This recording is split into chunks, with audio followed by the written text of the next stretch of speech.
Buenas tardes. Vamos a comenzar con la sesión del día de hoy.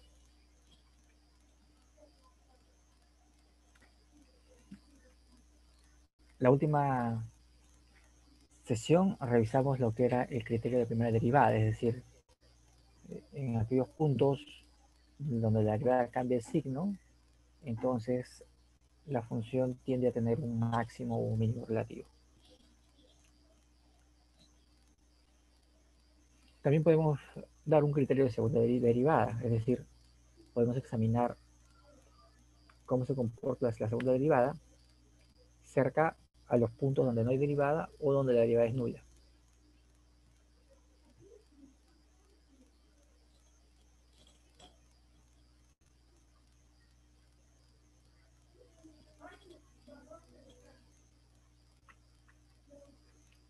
Entonces, si tenemos una función diferenciable y dos, sobre todo de intervalo, y que tiene segunda derivada en un punto x0, que además es punto crítico, entonces de acuerdo al signo,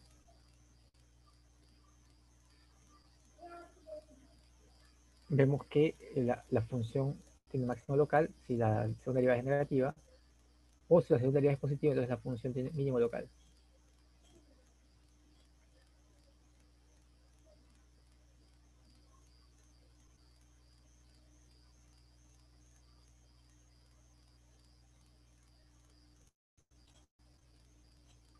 Y vamos a ver cómo se puede dar la prueba de este teorema.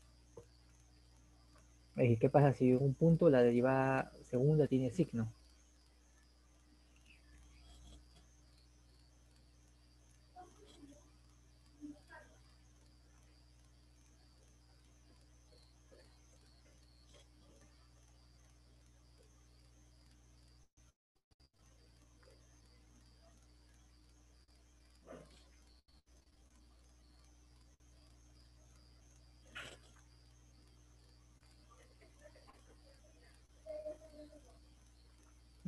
Entonces lo que pasa es que la segunda derivada, digamos, por ejemplo, es negativa.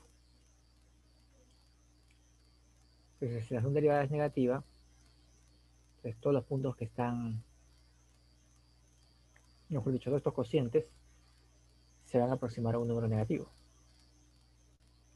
Como f' en x0 existe y es cero, entonces en una vecindad este cociente va a ser negativo.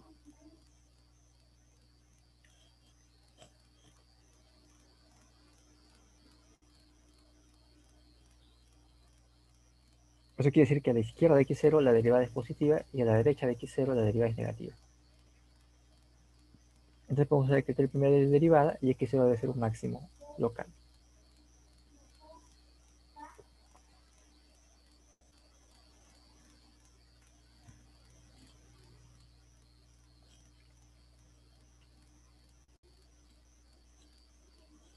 Vamos a ver un ejemplo de este criterio de segunda derivada.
Bien, veamos.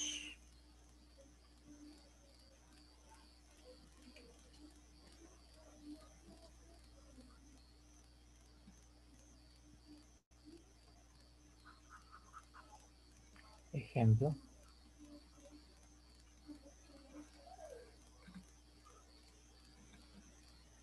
esta función.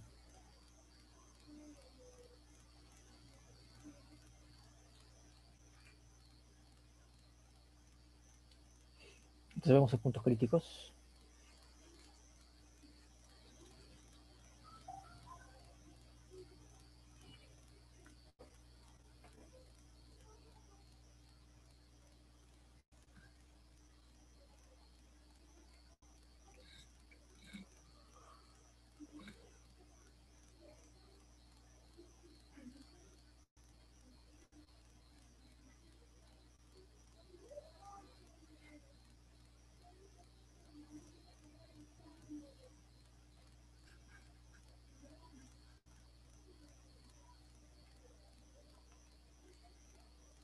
Entonces son los puntos críticos. Quiere decir que la derivada no existe en x igual a menos 1. Y los puntos críticos están en 1 y en menos 3.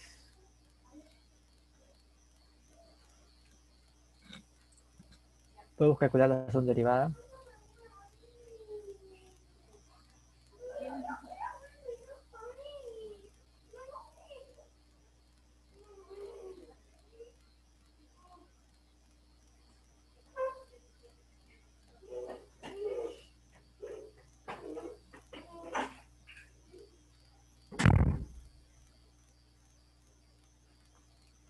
Ok, los puntos críticos.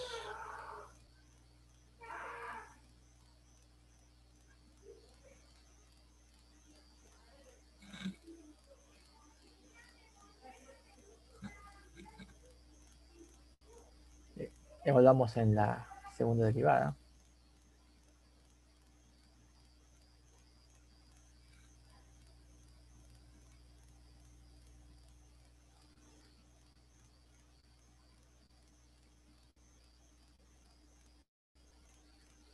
De menos 3, la segunda derivada es negativa. Entonces la función tiene máximo local. Y en 1, la derivada es 1, la segunda derivada es 1, mayor que 0. La función tiene mínimo local.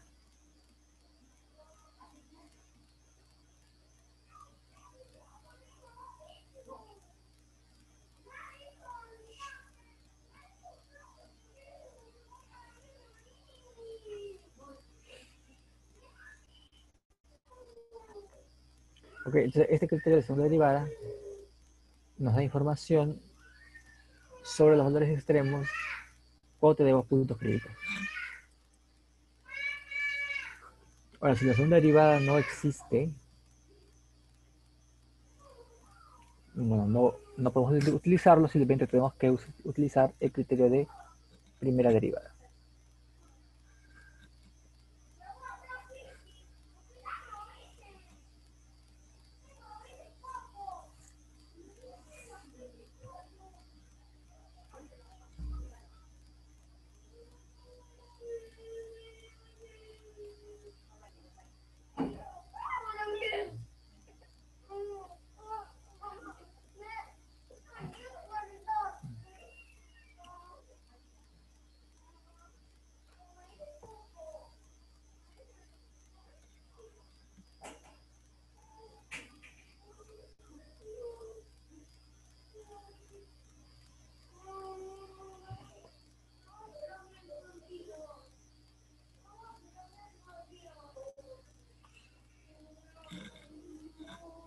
Muy bien, ahora vamos a ver la relación que hay entre la derivada y la existencia de funciones inversas.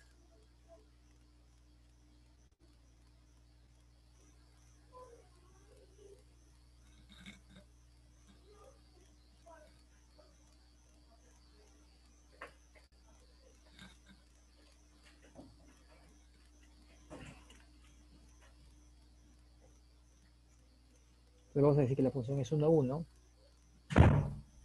siempre y cuando las imágenes sean distintas y en consecuencia las preimágenes sean distintas.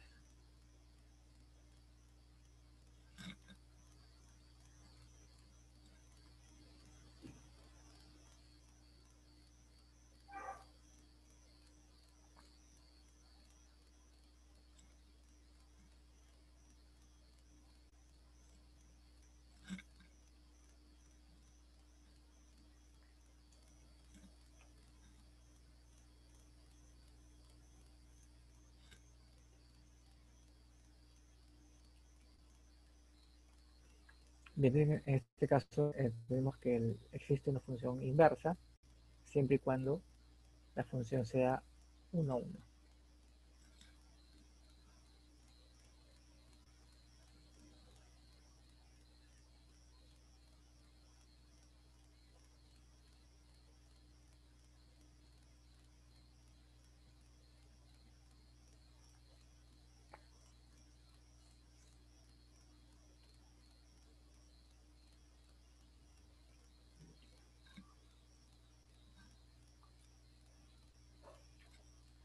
Un tema importante es que si la función es continua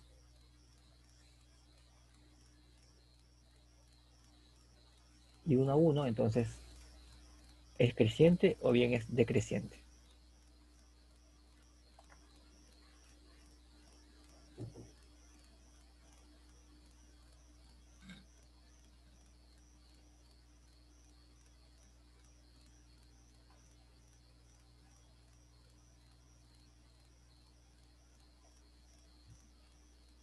Entonces cogemos A0 menor que B0.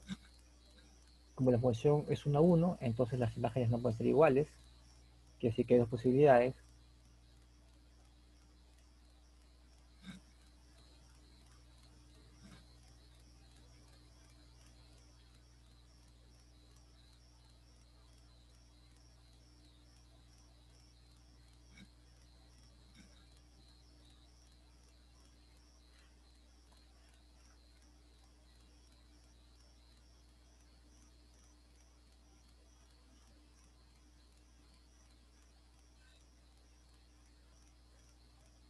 Es decir, lo que estamos viendo es que si hay una relación de orden, entonces la relación de orden se mantiene o se invierte. Pero si se invierte o se mantiene, ese mismo hecho es válido para todos los puntos del intervalo.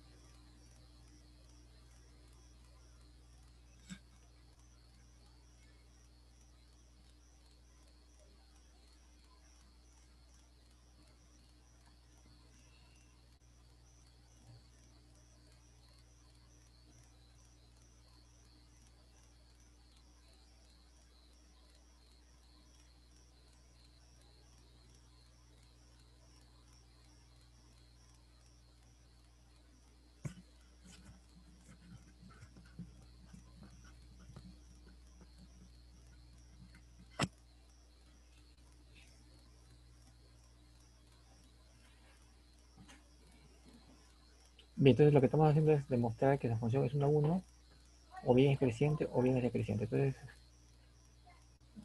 vamos a hacer acá un gráfico. Vamos a dar la primera consideración. F en B es mayor que F en A sub 0.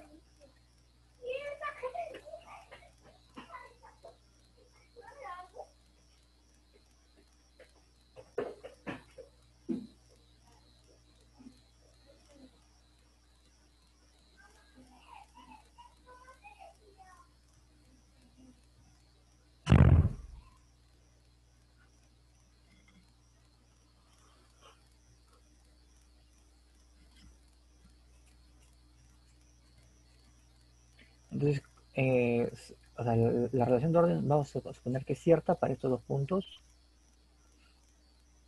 y vamos a coger otros también en el intervalo donde A1 es menor que 1. No sabemos dónde están, pueden estar en cualquier otro lado.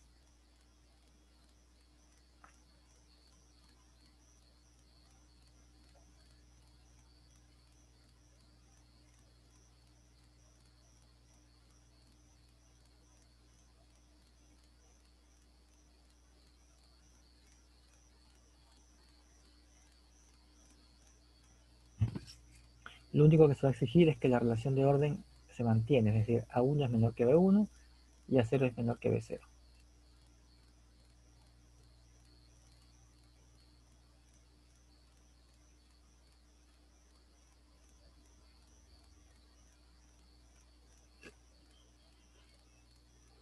Entonces tomamos una combinación de A0 y A1 y también otra combinación de B0 y B1.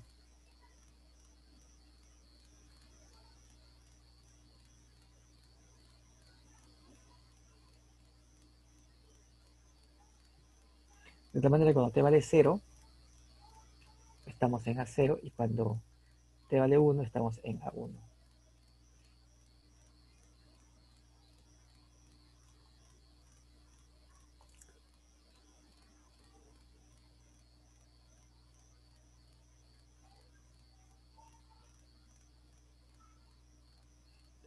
Ahora, si A0 es menor que B0 y A1 es menor que B1, entonces eso quiere decir que xt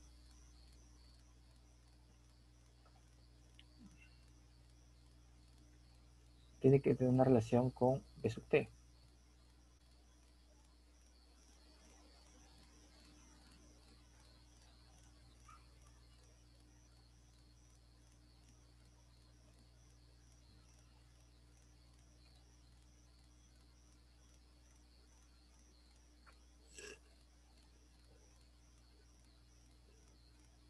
Sí, eso lo podemos ver aquí. O sea, multiplicamos aquí por 1 menos t.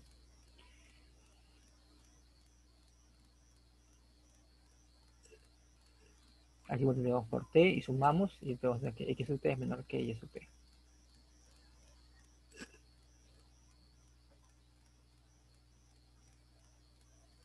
Y ahora consideramos g de t como la diferencia entre f en y de t menos f en x de t. Entonces, cuando t es 0, tengo f en y sub 0 menos f de x sub 0.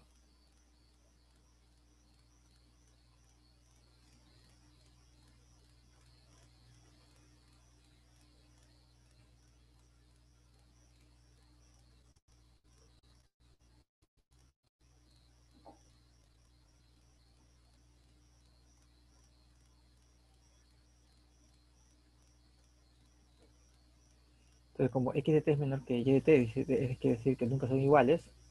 Entonces, f en y de t nunca es igual a f en x de t. O bien esa cantidad es positiva o bien es negativa.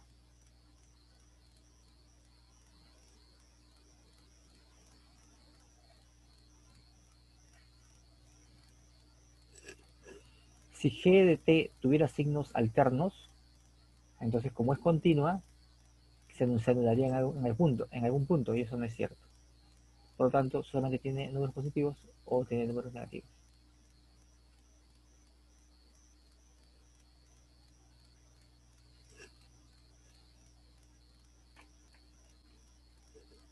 Ahora, g en 0 es mayor que 0. ¿Por qué? Porque g en 0 es f de y0 menos f de x0. O sea, f de a sub 0 menos f de a sub 1.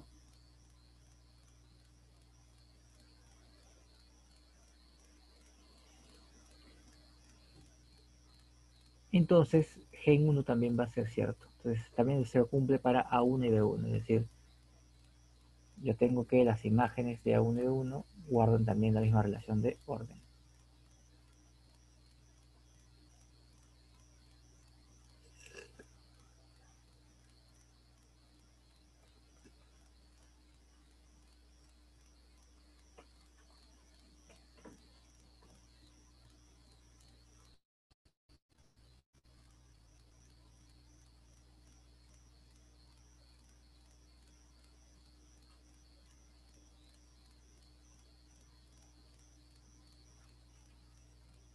Bien, ahora, si la función es creciente y continua en AB, entonces, por el tema de valor intermedio, la función, o mejor dicho, la imagen de AB es un intervalo, que es f de A, f de B.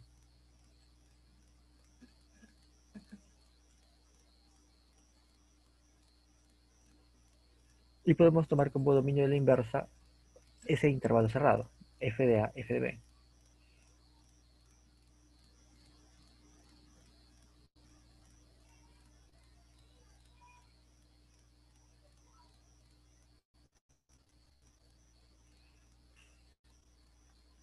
Muy bien. Entonces lo que estamos viendo aquí es que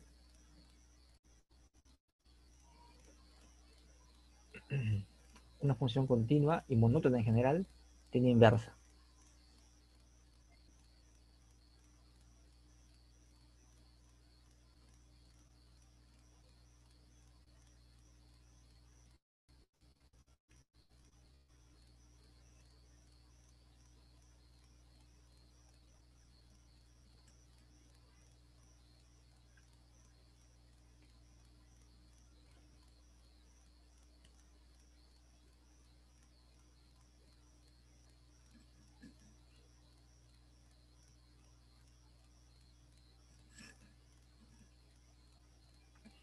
Y este es un teorema importante. Si la función es continua y 1 a 1 sobre un intervalo, entonces la inversa es también continua.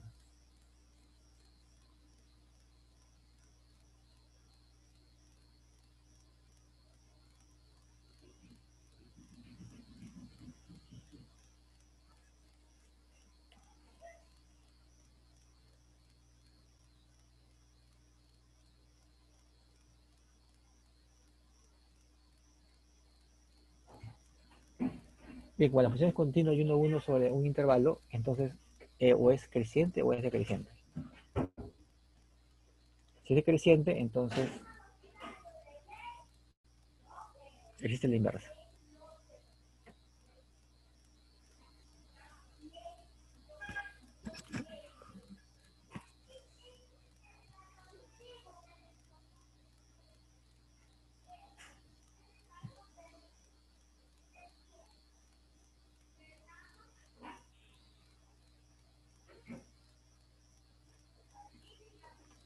Para probar que la inversa es continua, hay que tomar el límite cuando x tiende a d de la inversa. Y ese valor debe ser la inversa en b.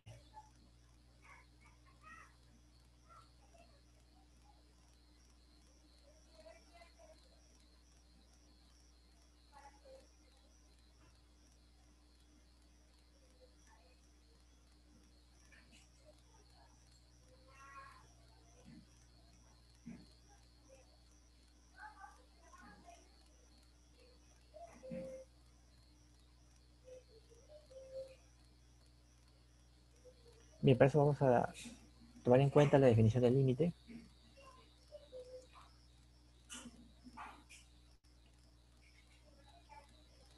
Es decir, para puntos cercanos a x,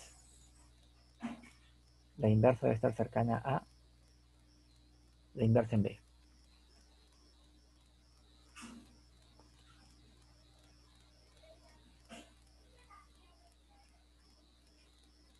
Ahora, como la función está definida sobre el rango de f, o sea, la inversa está definida sobre el rango de f, está definida sobre un intervalo dentro del rango, ¿no? Habíamos visto que era una inversa local. Entonces ese número b es de la forma f de a.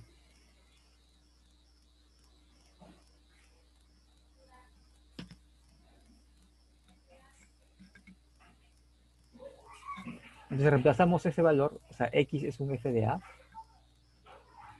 y reemplazamos esa idea en la definición del límite.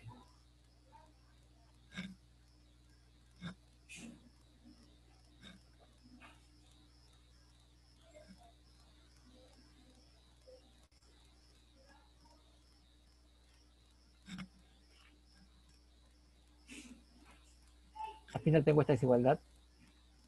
La inversa en x está entre a más epsilon y a menos epsilon.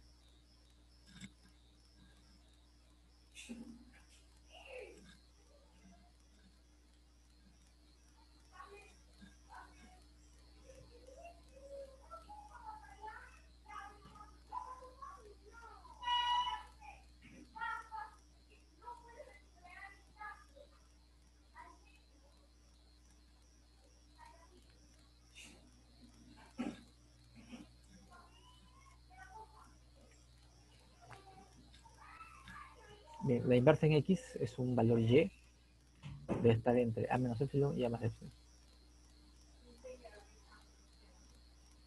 Tomamos funciones directas, en este caso la función f.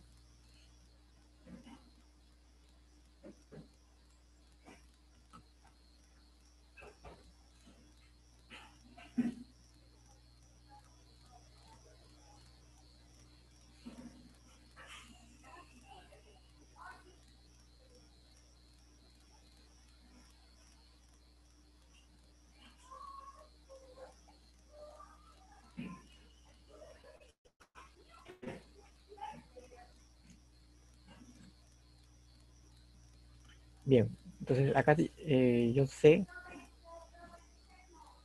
que tengo que determinar el delta, o sea, ¿cómo encuentro el delta?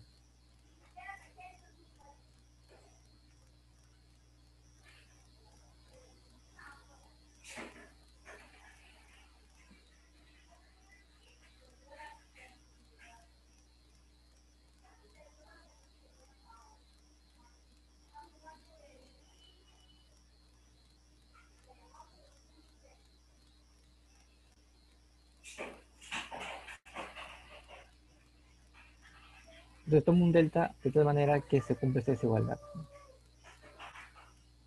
Yo tengo f de a más epsilon menos f de a y f de a menos f en a menos epsilon.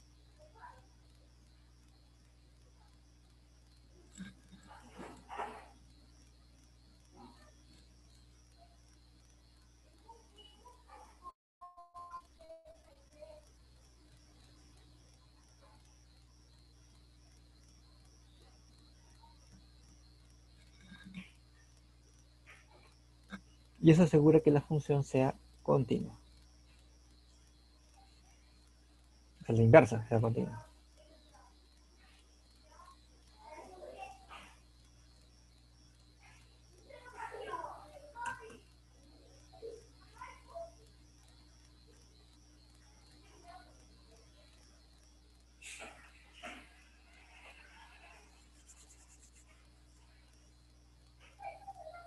Bien, entonces ahora para demostrar que la función inversa tiene derivada,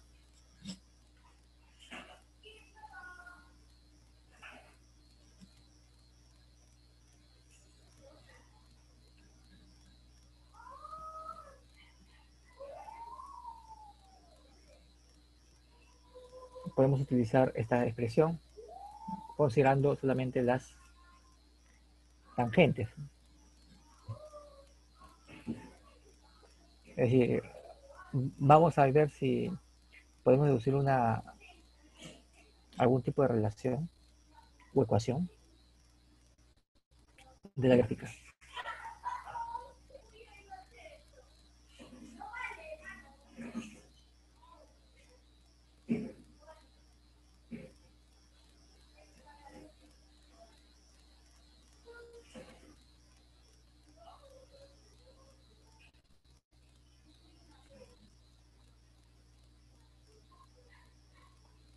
Sabemos que gráficamente la derivada es la pendiente de la recta tangente, así lo que yo quiero calcular es la pendiente de esta recta que es tangente a la función inversa.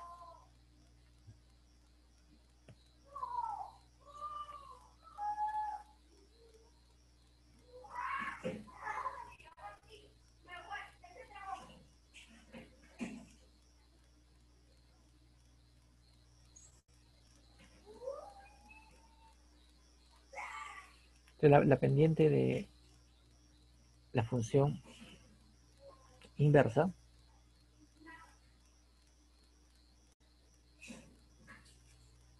vendría a ser el recíproco de la pendiente de la tangente.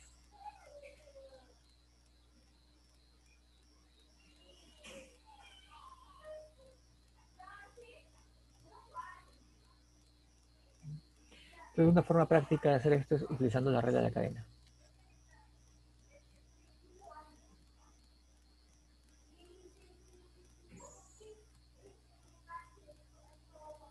Si la función en la inversa es x, puedo derivar respecto de x.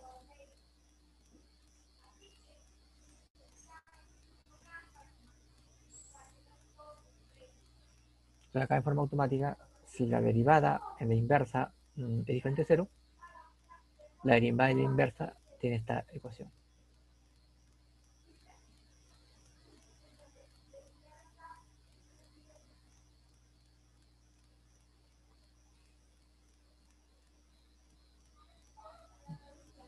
Entonces esto quiere decir que la derivada de la función inversa es el recíproco de la derivada en la función inversa.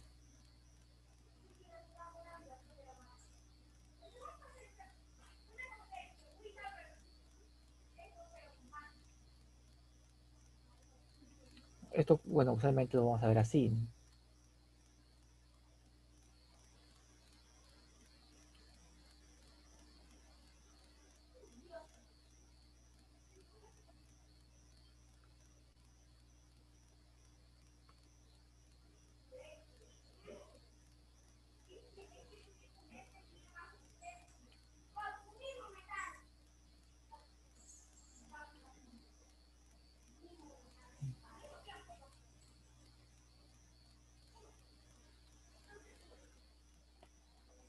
acá estamos designando con X con los elementos del dominio de la inversa, pero el dominio de la inversa está en el rango de F, ¿no? Y usualmente lo denotamos con Y.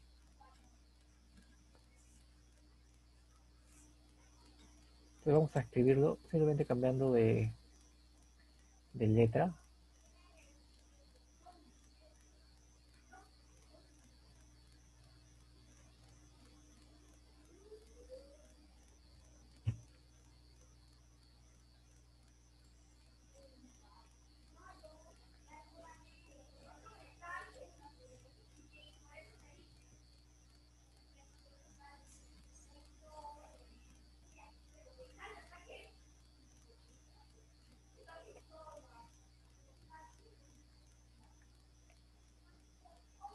Entonces, ¿esto qué sería? La derivada inversa, ¿no? O sea, si Y es f de X,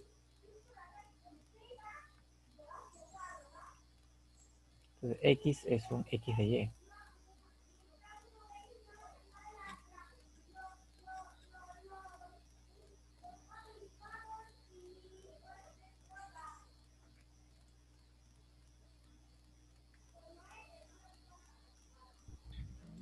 Profe, ¿puede explicar eso otra vez, por favor?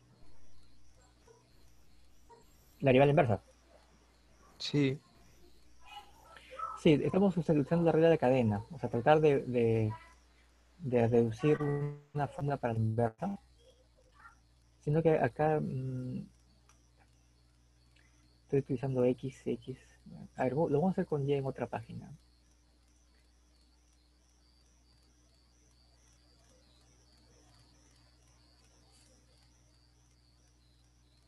Ya,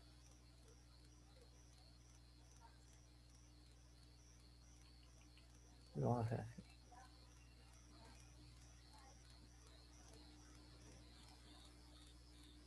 Tengo un punto X,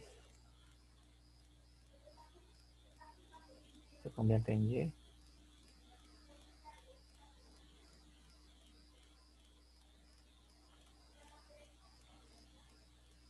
Pero si la función es 1 a 1, entonces el, sobre un intervalo existe una inversa. Entonces, esa inversa le hace corresponder a cada valor Y que está en el rango una preimagen, es decir, X es un X de Y. Esta sería la inversa y esta otra sería la imagen directa.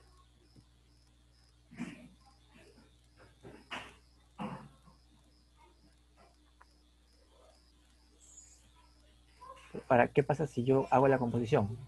La inversa compuesta con F. La inversa en Y, pero yo digo Y es F de X.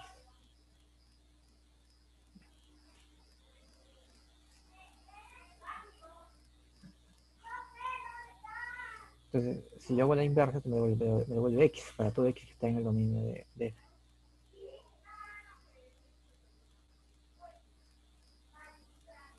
Yo también podría hacer lo otro, que es hacer F compuesta con quién.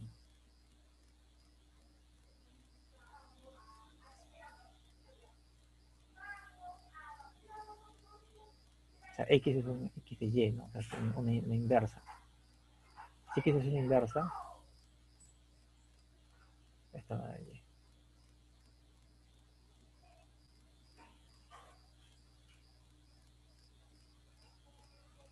Entonces, las dos son válidas, solamente que esta es válida para todo X que está en el dominio de F.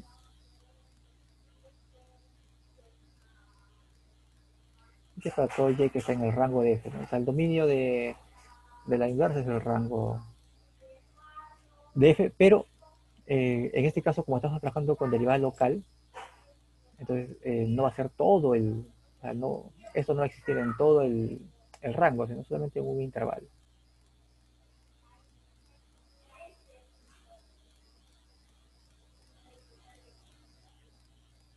en el rango. O sea, para todo Y que está en un intervalo, J, que está incluido en el rango.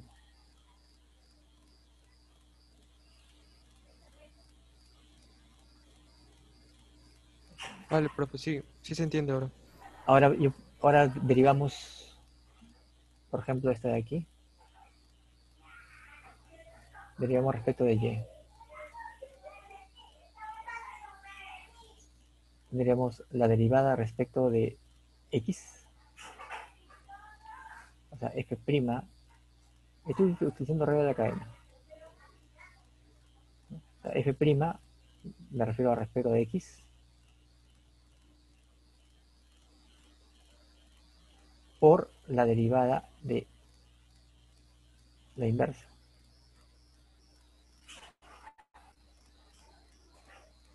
Si no, mejor le quitamos esto. Es derivada respecto de x y de derivada respecto de y. Esto acá vendría a ser 1. No, derivada de y respecto de y es 1. Como a mí, me interesa la derivada de la inversa, entonces, si esta cantidad es diferente de 0, la derivada de la inversa es 1 sobre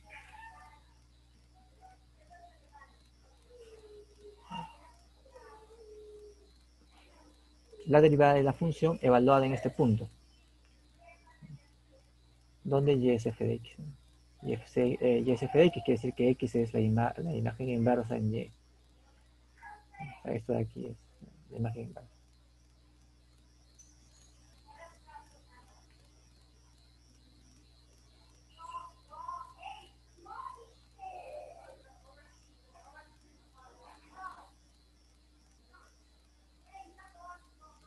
Ahora, usualmente esto lo van a ver así, ¿no? Porque si f es, si este f es y, entonces ustedes simplemente lo van a ver así, y este inverso es x, lo van a ver así.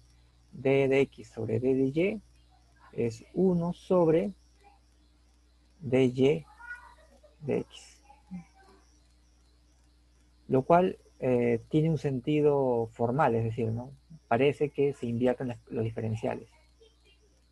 Pero, digamos, la interpretación, esta sería, digamos, una forma de notación, y la interpretación formal o rigurosa sería escribir esto de acá.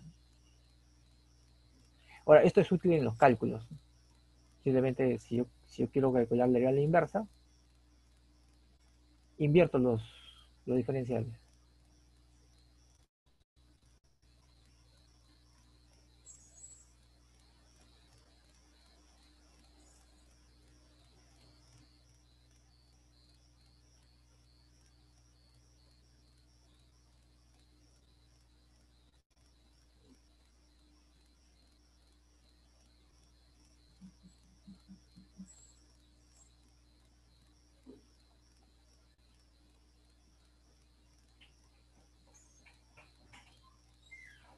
¿Okay?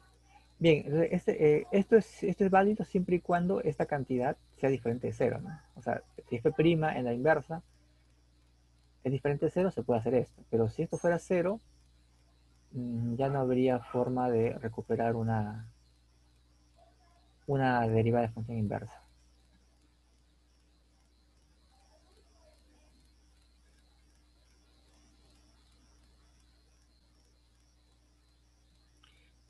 Por la regla de la cadena, si esta cantidad, me refiero a esta cantidad de acá, si esa cantidad fuera cero, entonces tendríamos 0 por una derivada igual a 1, ¿no? Y 0 igual a 1 no es dable. Entonces la existencia de la derivada de la función inversa está ligada al hecho que la derivada de la función no se anule en ese punto.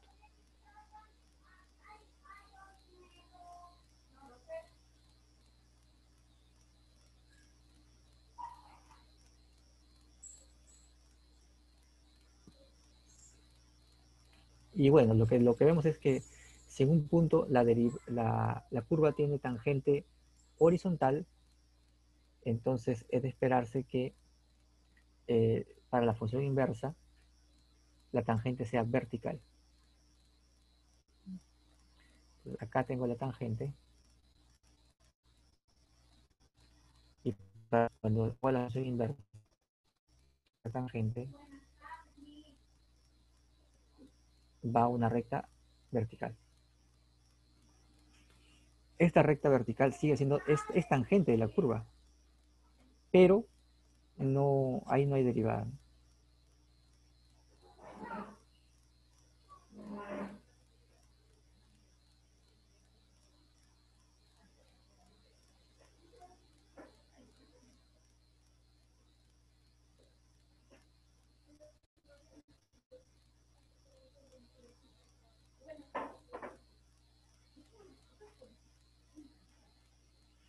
Entonces, esta es la demostración formal de que existe la derivada de la función inversa.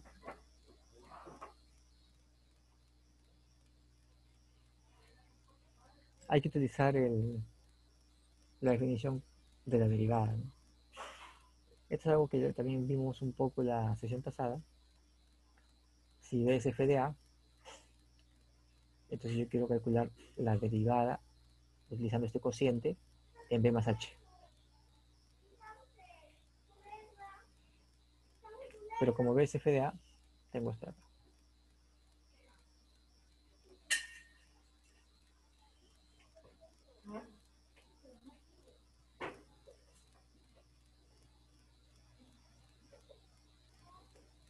Recuerden que B es f de A.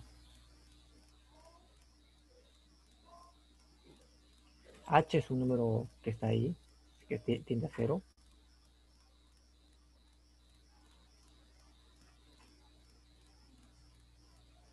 Entonces, a esta diferencia yo le llamo K. O sea, esta diferencia le llamamos K. Es decir, K más A es la imagen inversa de B más H. Si tomo F de K más A, es B más H. Entonces, es lo que está acá, ¿no? B más H es F de A más K.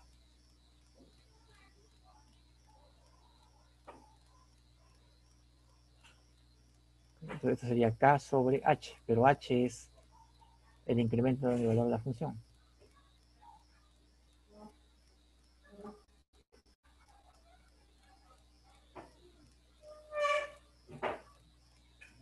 Ahora, si H tiende a 0, K debe tender a 0.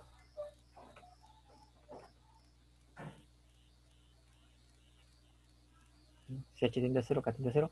Como la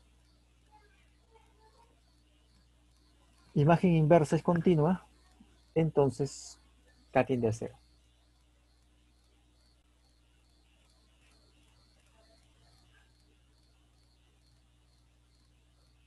Bueno, y esto nos lleva a deducir esto, ¿no? La derivada en B de la inversa es 1 sobre la derivada evaluada en la inversa de B.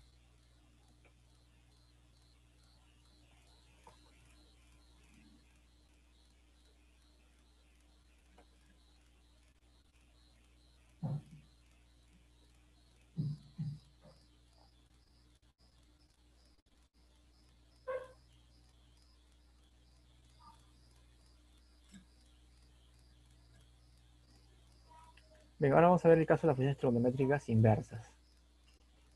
Entonces nosotros conocemos que las funciones trigonométricas son periódicas, por lo tanto no son 1 a 1.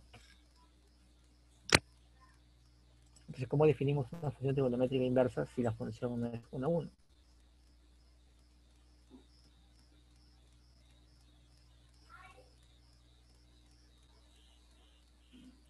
Entonces, vamos a definir un dominio donde la función sí sea eh, univalente o inyectiva.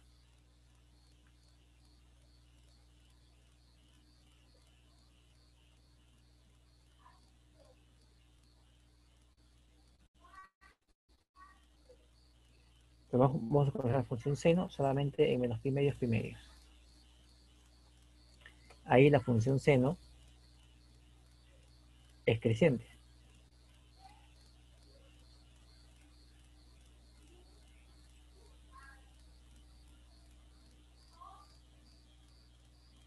Si es creciente, entonces a la imagen inversa le llamamos arco seno.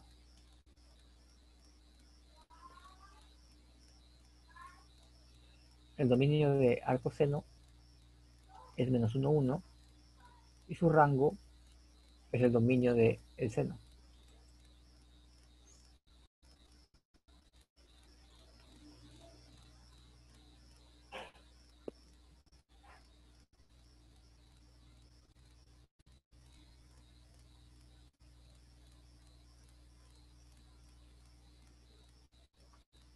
Algo similar con la función coseno.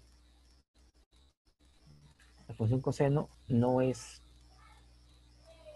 inyectiva, así que restringimos el dominio.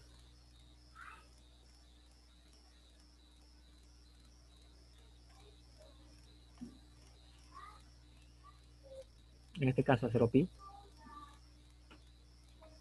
y definimos la función arcoseno. El arcoseno también tiene dominio menos 1, 1 y rango 0pi.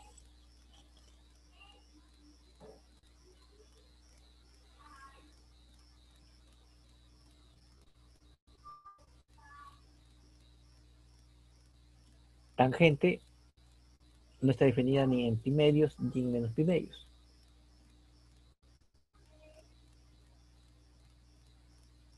Su función inversa se llama arco tangente.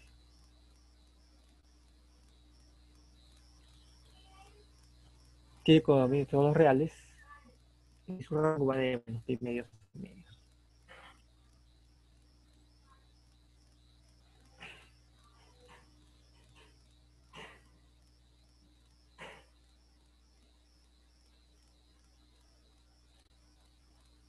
Con la función arco tangente se puede hacer algo similar.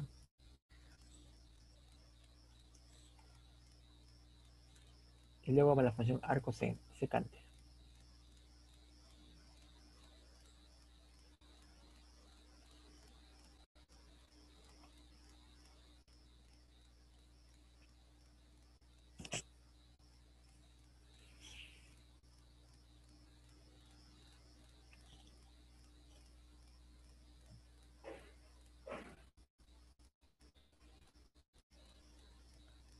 Bien, ¿cómo hacemos para calcular la derivada de las funciones arco seno, arco coseno y en general las funciones inversas trigonométricas? Entonces, primero hay que ver si la función es diferenciable con derivada no nula.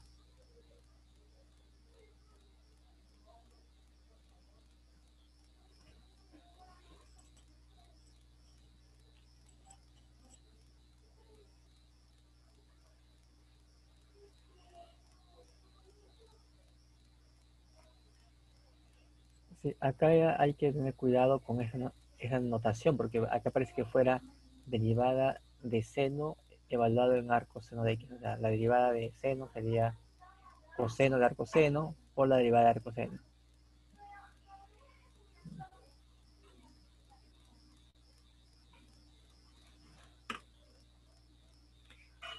O sea, para entender esta expresión, primero tenemos que ver que x está fijo. X es un x sub 0. Entonces lo pongo así. X sub 0, x sub 0, x sub 0 y x sub 0.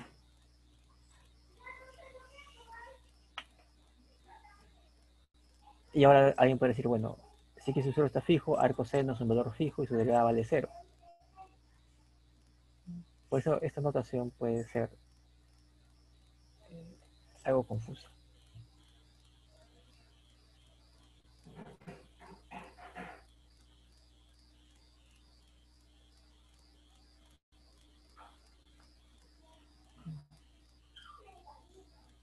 En cambio, yo podría escribir algo así.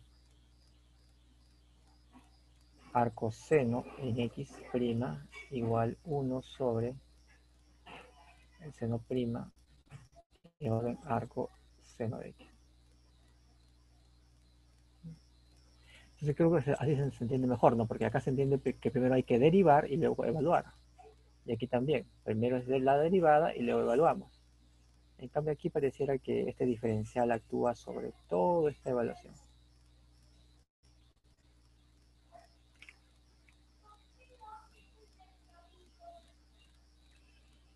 Bien, entonces recordamos, ¿no? La derivada de la función inversa es 1 sobre la derivada de la función directa evaluada en la función inversa.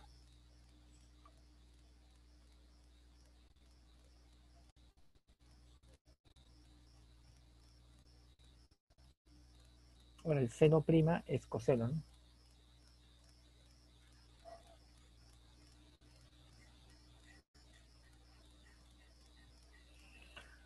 O sea, el coseno de un arco cuyo seno es X.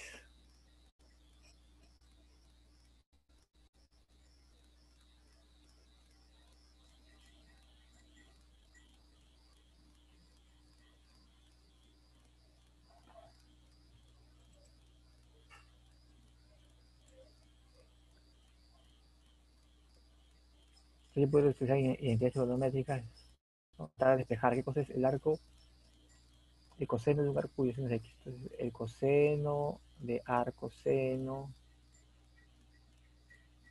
más el seno al cuadrado de un arco seno, este de acá es 1.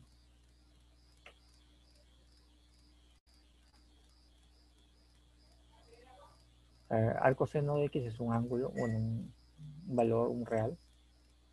Un coseno cuadrado más seno cuadrado de eso mismo me da 1. Ahora, el seno del arco seno es X. O sea, sería acá, este sería X cuadrado, y por lo tanto el coseno del cuadrado es 1 menos X cuadrado.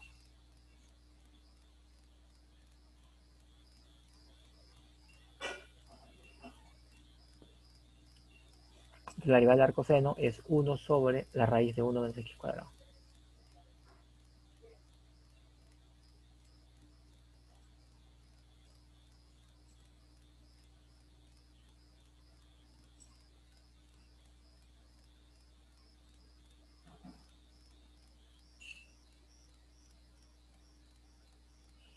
Como había mencionado, en los puntos donde la recta tangente es horizontal, la derivada de la función inversa no existe. Y en el caso del seno,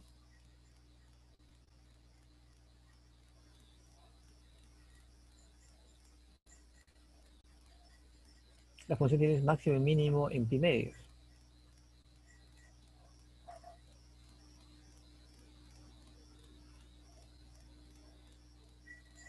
Por lo tanto, ahí tiene, como es un máximo, tiene una recta horizontal.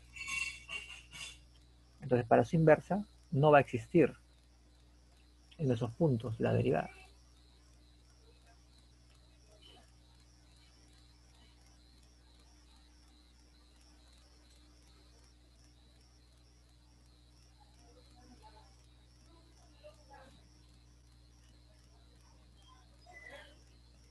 Mira, acá tenemos entonces un listado de las funciones geométricas inversas.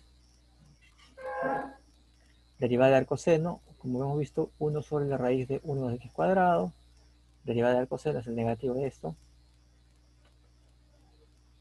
Ahora, si ustedes hacen la suma de arco seno y arco coseno, sus derivadas, me sale 0.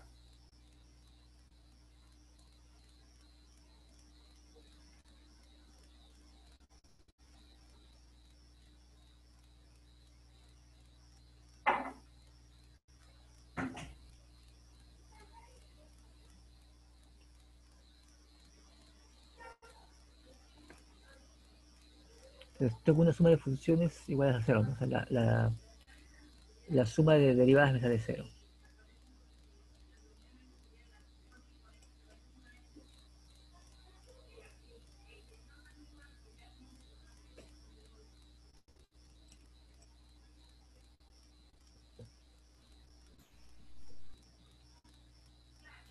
Eso se debe a que el arco seno más el arco coseno es una constante, ¿no, profesor? Ah, sí, esa constante, ¿cuánto vale? Pi medios. Claro, tiene, efectivamente.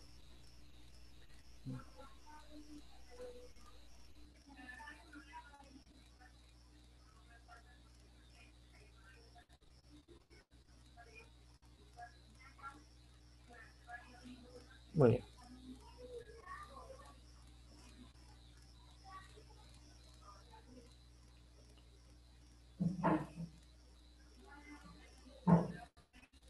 Entonces acá tenemos en esta tabla las funciones trigonométricas inversas y sus derivadas, junto con sus dominios.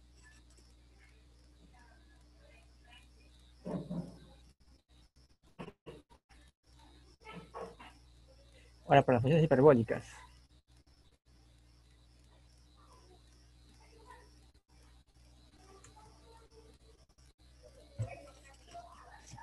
Para funciones hiperbólicas tenemos el signo hiperbólico de x como exponencial en x menos exponencial en x sobre 2, el cociente hiperbólico igual, la tangente, la cotangente hiperbólica. Ahora quiero calcular la derivada de las inversas.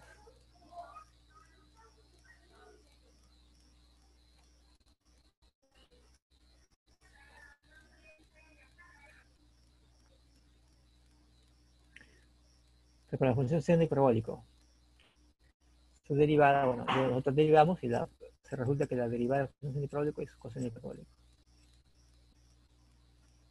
Como el coseno hiperbólico es mayor que 0, quiere decir que la función seno hiperbólico es creciente. Bueno, si es creciente, bueno, si tiene derivada positiva, quiere decir que tiene inversa en todo el dominio.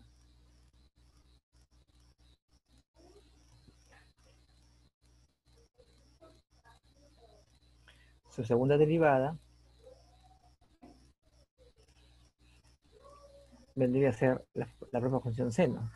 O sea, es menor que 0 para x menor que 0 y es mayor que 0 para x mayor que 0. Entonces ahí vemos la concavidad, ¿no? Cóncava hacia abajo cuando la segunda derivada es negativa y cóncava hacia arriba cuando es positiva.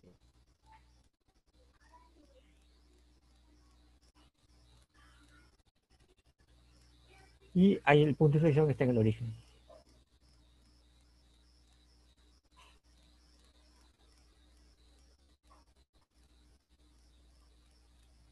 Para coseno hiperbólico, la derivada es 0.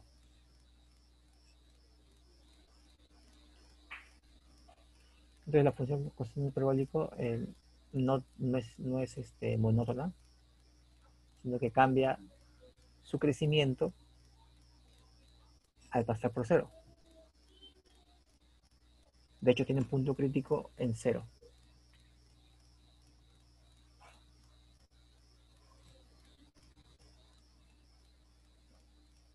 Su segunda derivada es positiva, o sea, esta función es convexa.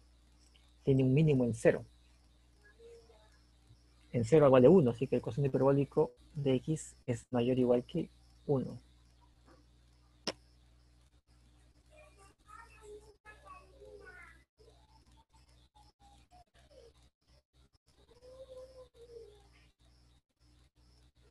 Las derivadas de las funciones hiperbólicas, ya creo que las conocemos, se parecen a las funciones trigonométricas.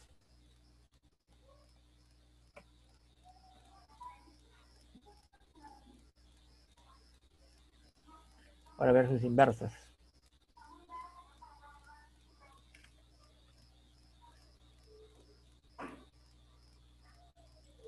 Bueno, estas funciones no son periódicas, así que no es necesario restringirlas por ese motivo.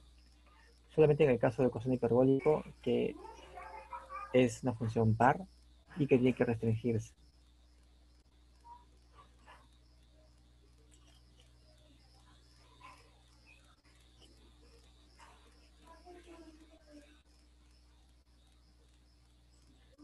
Bien, vamos a calcular la derivada de la función inversa.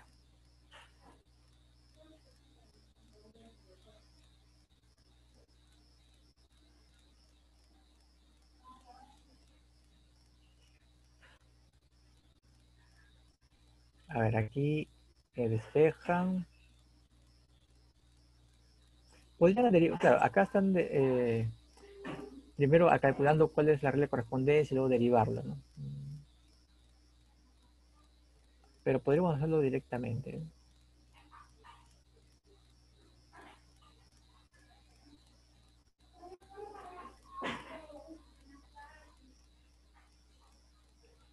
¿No? Ustedes pueden decir, bueno, si y es arco seno hiperbólico en x, entonces la derivada de y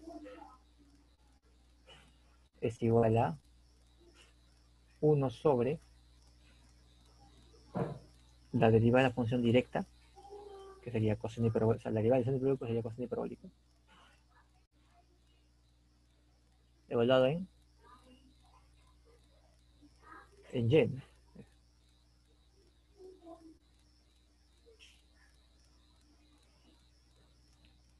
y. Y acá utilizar las propiedades de las funciones hiperbólicas. O sea, coseno cuadrado hiperbólico en y menos seno cuadrado hiperbólico en y es, ¿cuánto? Vendría a ser 1.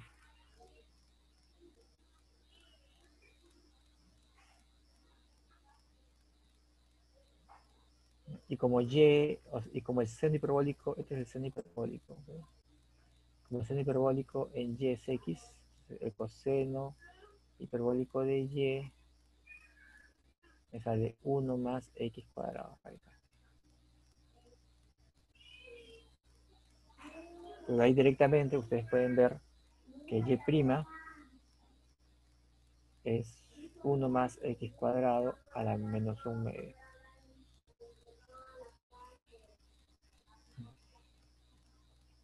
Ok, entonces acá no hay necesidad de encontrar la regla de correspondencia y luego derivarla, sino simplemente utilizamos las propiedades de la derivada de la función inversa.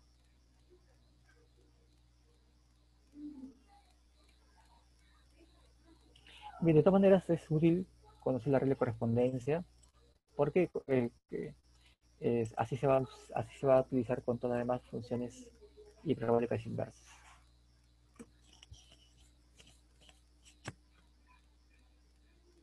Si y es la función seno hiperbólico inverso, quiere decir que x es el hiperbólico en y, aplicamos la evaluación y llegamos a una ecuación cuadrática.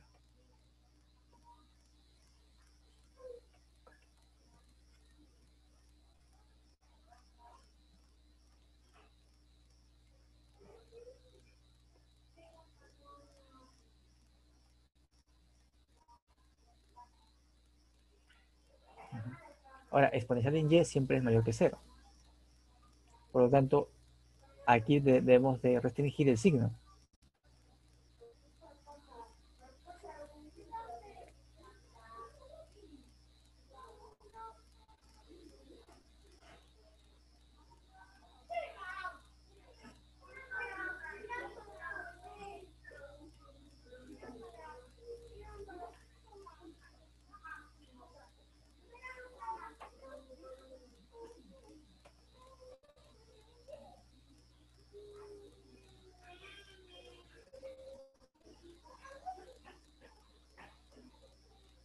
Luego, una vez que restringimos el signo, solamente consideramos más.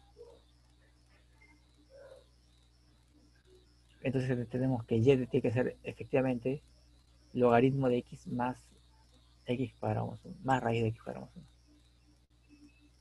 Bueno, esta es la regla de correspondencia de arco seno hiperbólico.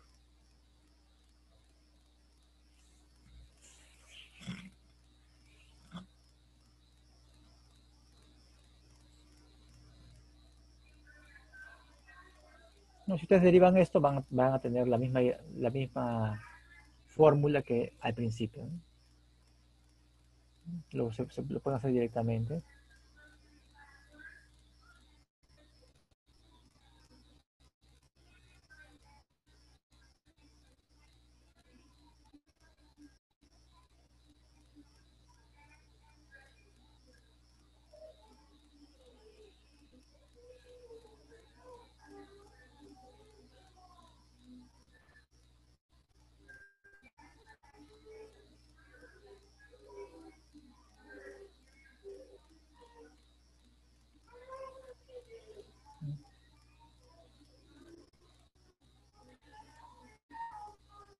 Ahora, para el coseno, sí hay que restringir, ¿no? Porque la función coseno no tiene inversa en todo su dominio. Así que elegimos para x mayor o igual que 0. Entonces, aquí hay que ver, esto sería para todo x mayor o igual que 0.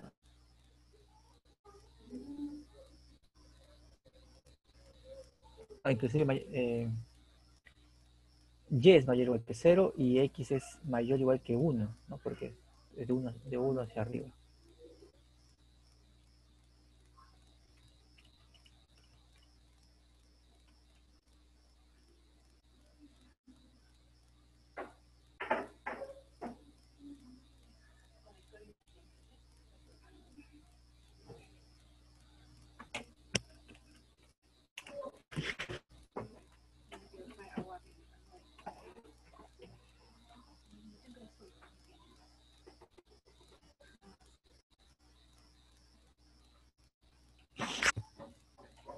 Bien, entonces en este caso, x es mayor que 1 y y es mayor o igual que 0.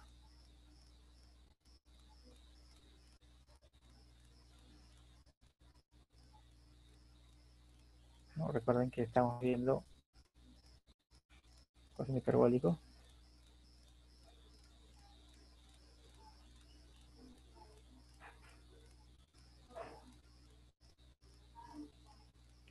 Coseno hiperbólico evaluado en y, ¿no? O sea, estamos tomando que estos valores son y y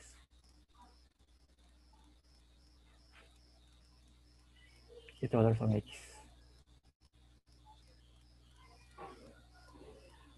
Bien, entonces llevamos a una ecuación cuadrática con la variable exponencial de y.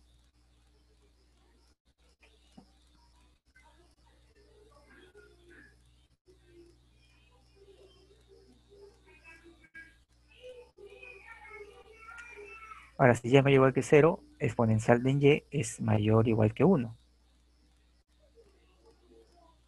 Y x también es mayor o igual que 1. Entonces, si x es mayor o igual que 1, bueno, acá no hay problema, es decir, este radical se mantiene bien definido. Habría que ver para qué signo esta suma de diferencias es mayor que 1.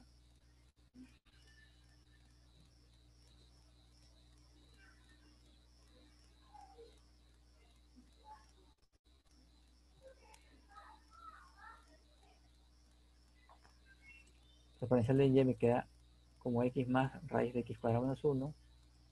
Y todos los logaritmos tenemos lo de aquí.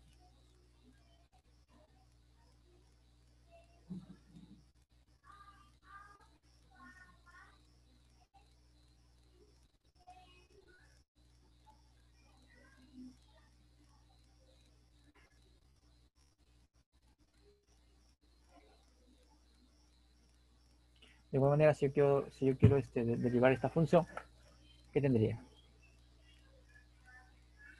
Derivada respecto de x de coseno hiperbólico inverso, va a ser 1 sobre la derivada de la función directa. La función directa es coseno hiperbólico, su derivada es seno hiperbólico.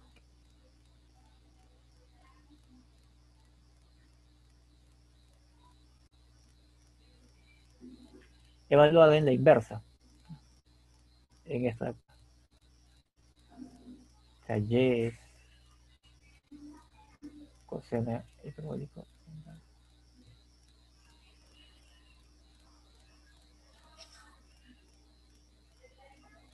Bueno, acá tomo cosenos hiperbólicos y tengo que coseno hiperbólico en y es x.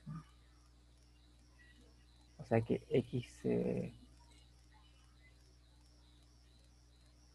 x cuadrado menos el seno hiperbólico en y al cuadrado es 1.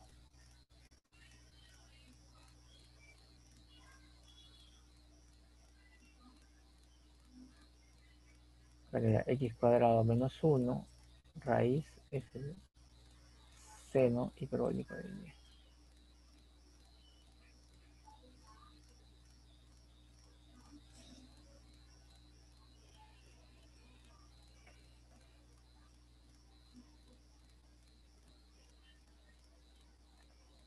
Ya que tengo una tabla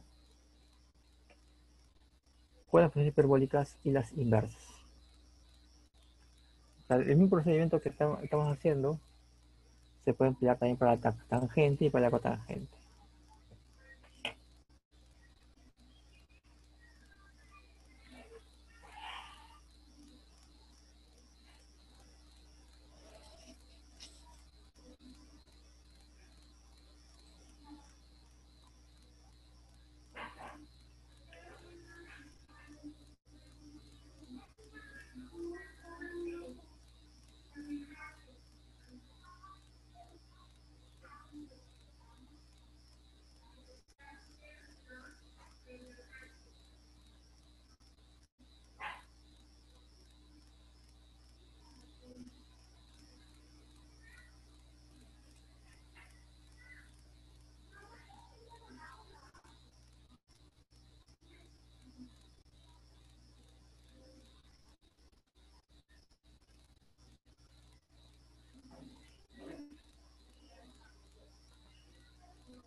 Mira, acá, bueno, el procedimiento para calcular la función hiperbólica inversa es utilizando la regla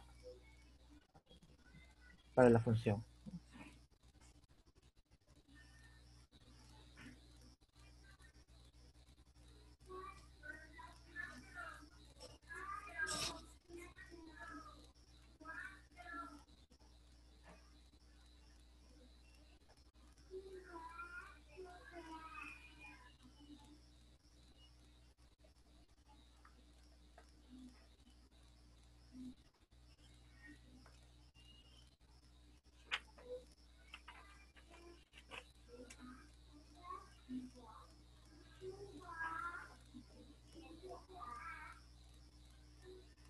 Bien, vamos a ver un ejemplo.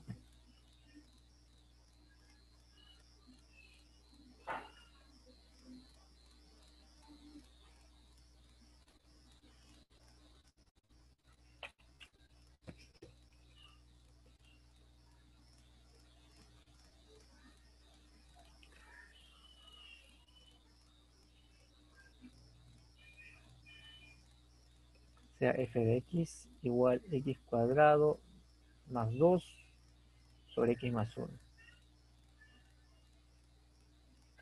Para todo x mayor o igual que 1. Hallar la derivada de la inversa.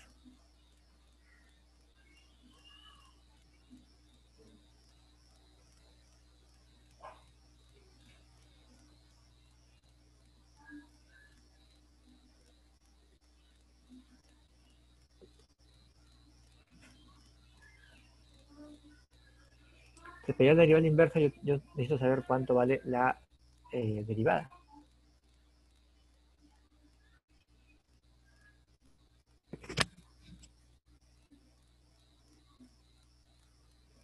¿No? Porque la derivada de la inversa es 1 sobre la derivada de la función directa evaluado en y.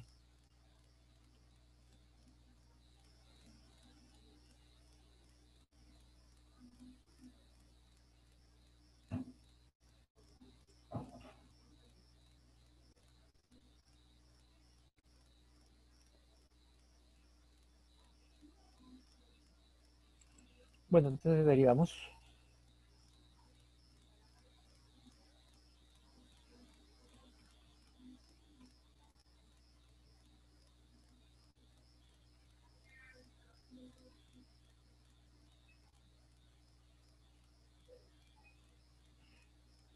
Acá simplemente derivamos con la regla del cociente.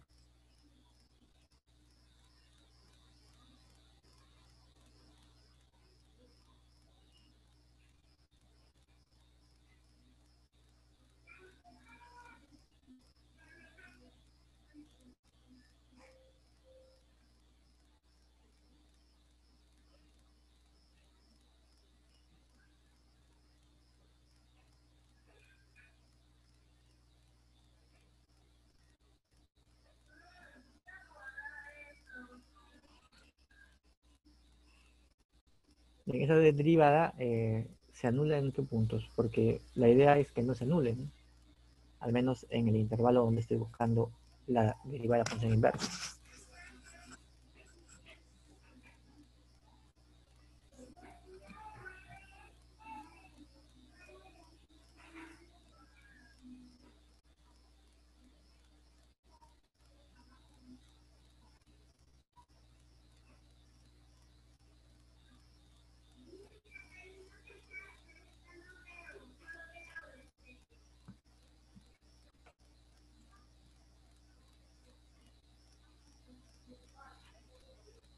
Ok, entonces x cuadrado más 2x menos 2, ¿dónde se anula?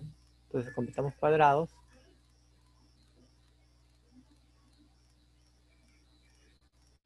Para que esto se anule, x tendría que ser raíz de 3 menos 1, por ejemplo, ¿no? Es 0.71. Como x es mayor que 1, entonces la derivada vendría a ser mayor que 0.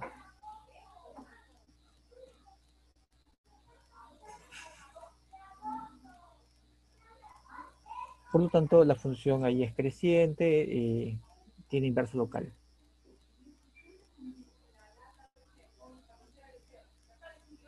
Entonces, respecto a esa inversa local, queremos calcular cuál es la derivada de la función inversa. Entonces ahí aplicamos el teorema, la derivada de la función inversa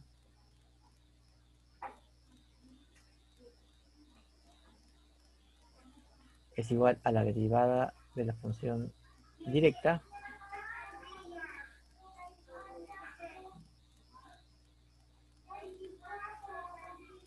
evaluada en x0.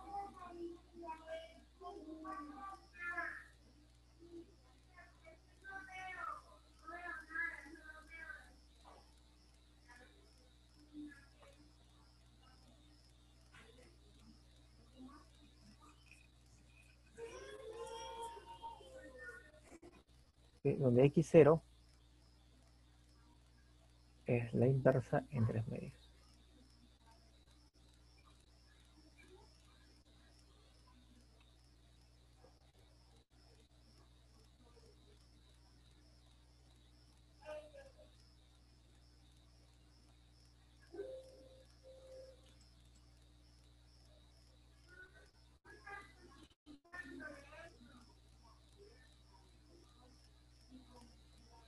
Entonces, cuando hacemos la derivada, pero falta ya x0. ¿Quién es x0? X0 es la imagen inversa de 3 medios.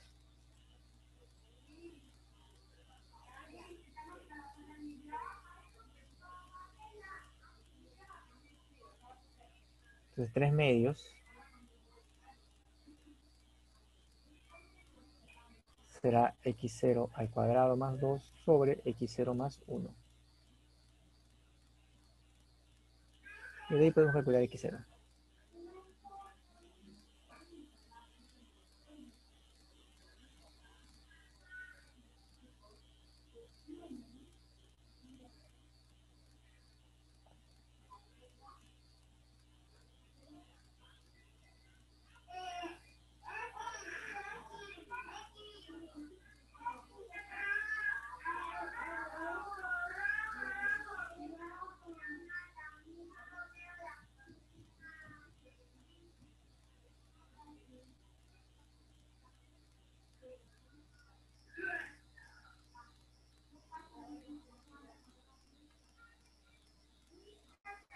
Entonces evaluamos en 1 o en menos 1.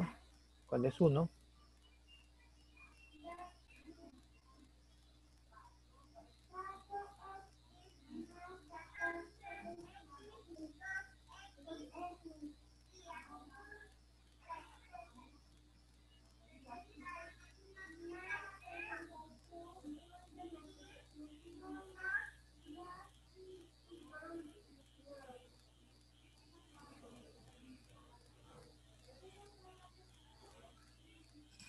como queremos que, o sea, como estamos en un dominio donde x es mayor que 1, x0 debe ser 1.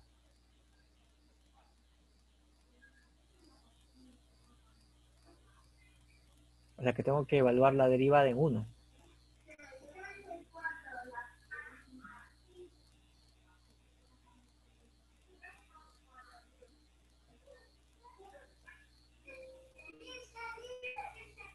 ¿Cuánto vale? Bueno, ya tengo acá el cálculo, o sea, tengo acá la expresión para la derivada, evalúo en 1 nada más.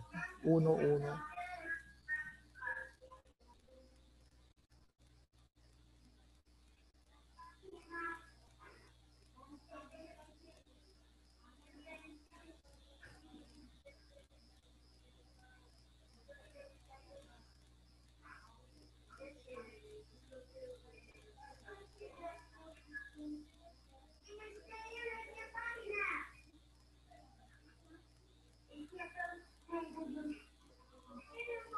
Un cuarto, ¿no?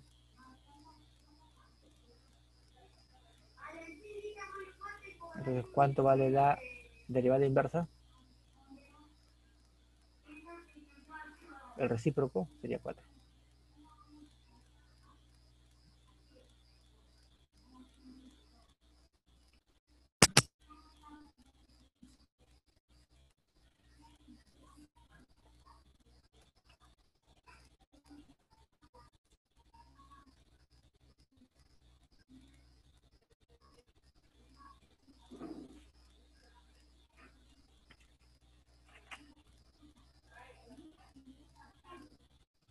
Bien, entonces acá estamos aplicando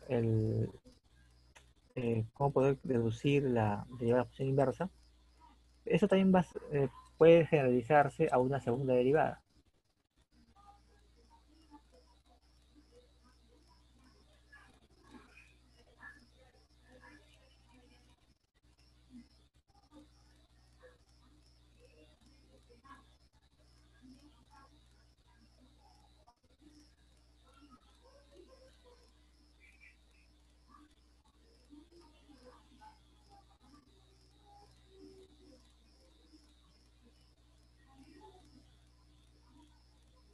O sea, f continua y monótona.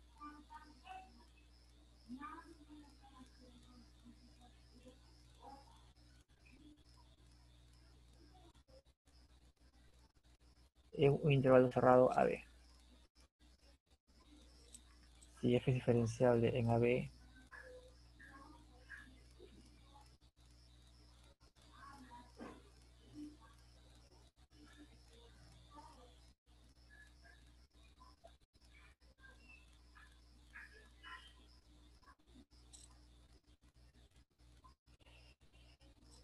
y la derivada es no nula,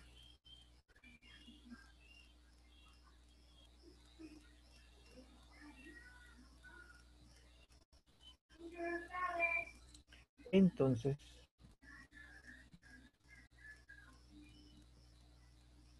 la segunda derivada a la inversa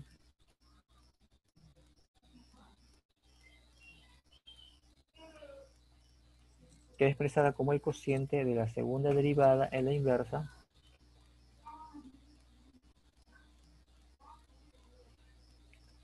sobre la derivada de la función inversa.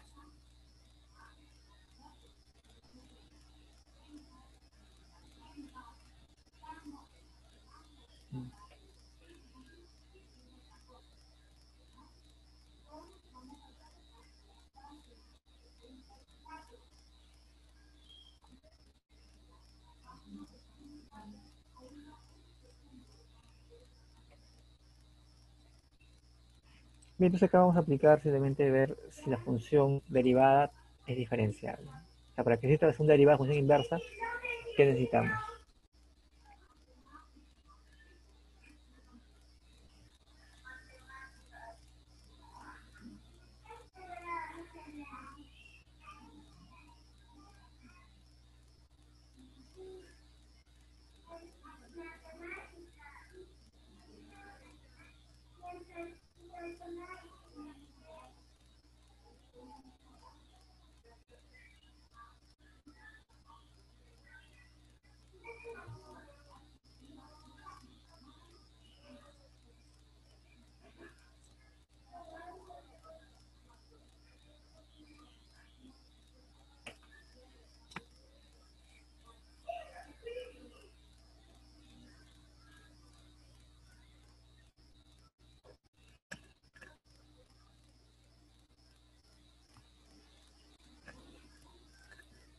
Bien, entonces en esta ecuación vemos que hay una segunda derivada.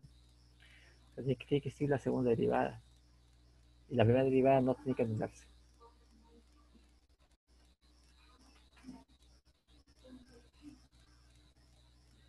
Entonces la segunda derivada, o sea, si eso es cierto,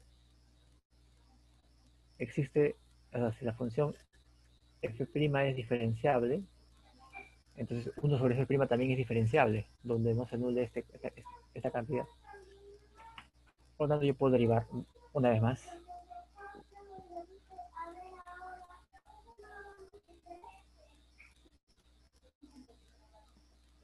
Esto acá recuerdan que era menos 1 sobre f'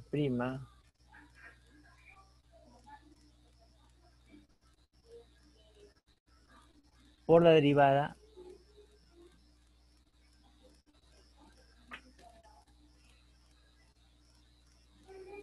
de f' en la inversa en y. Estamos aplicando primero la regla del cociente y luego ya regla de la cadena.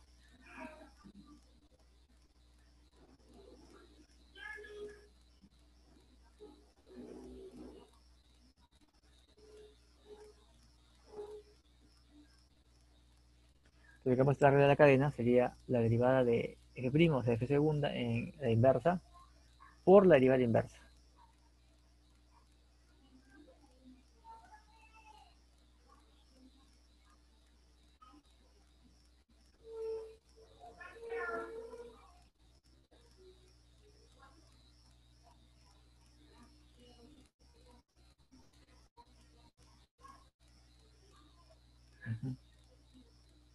Bien, entonces vamos a calcular esto.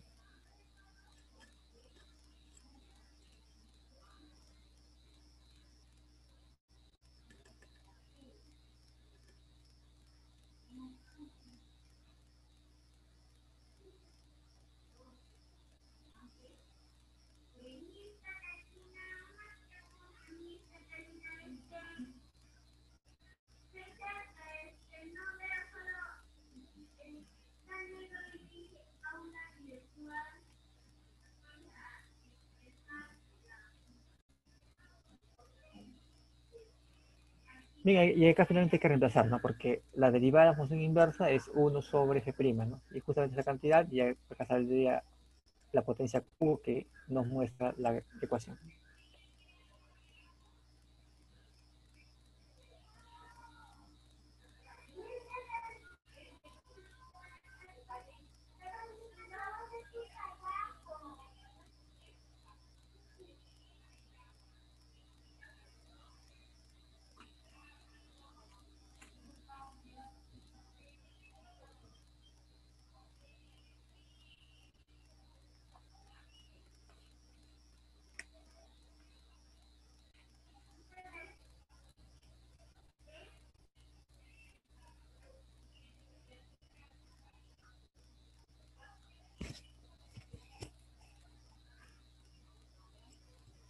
Muy bien, entonces con esto ya terminaríamos esta parte de la relación que hay entre la derivada y la función inversa. Ahora vamos a comenzar viendo las definiciones o los conceptos que nos va a servir, que nos va a servir para encontrar aproximaciones polinómicas de una función.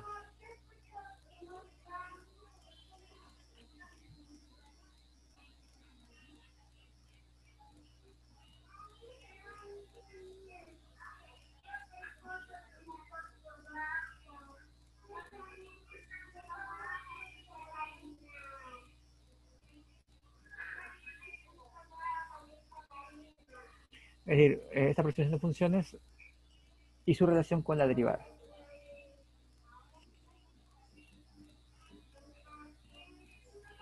Bueno, una de las cosas que hicimos hace unas clases era utilizar el diferencial.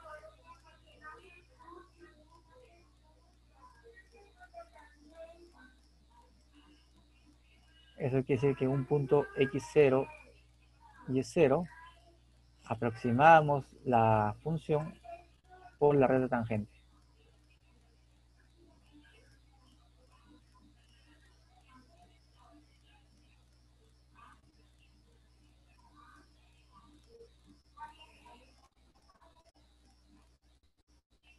¿No? Y expresamos, ¿no? F de x era igual al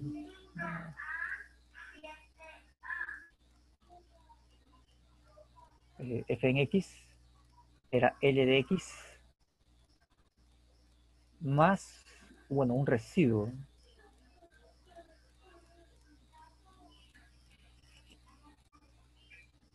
Este L de x tenía una expresión particular.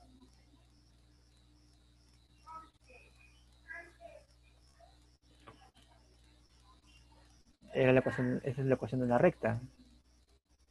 Será el punto de paso.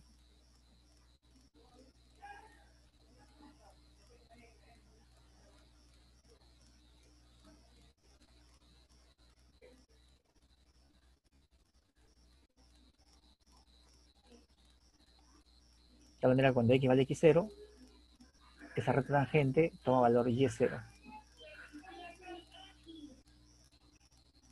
Y acá tendría más un r de x. Entonces, esta es, digamos, la aproximación inicial por medio de diferenciales. F de X es F de X0 más F' en X0 por X menos X0.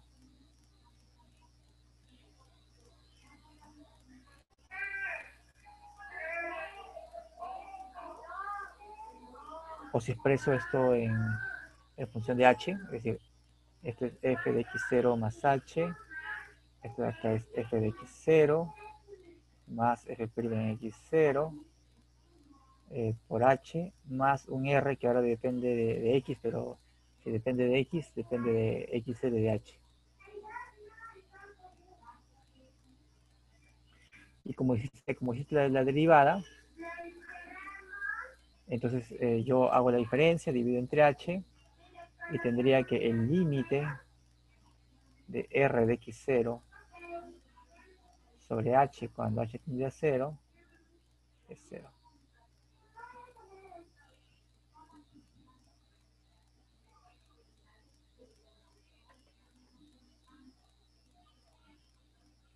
Ahora, esto de acá es una recta, ¿no? Bueno, es un polinomio de grado 1 en H.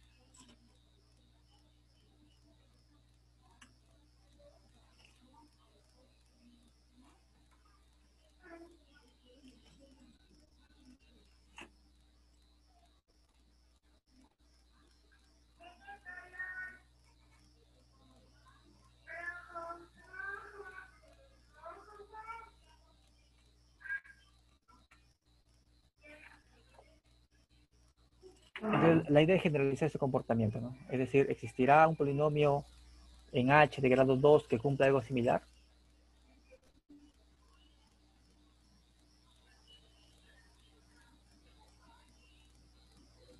O sea, un polinomio en H.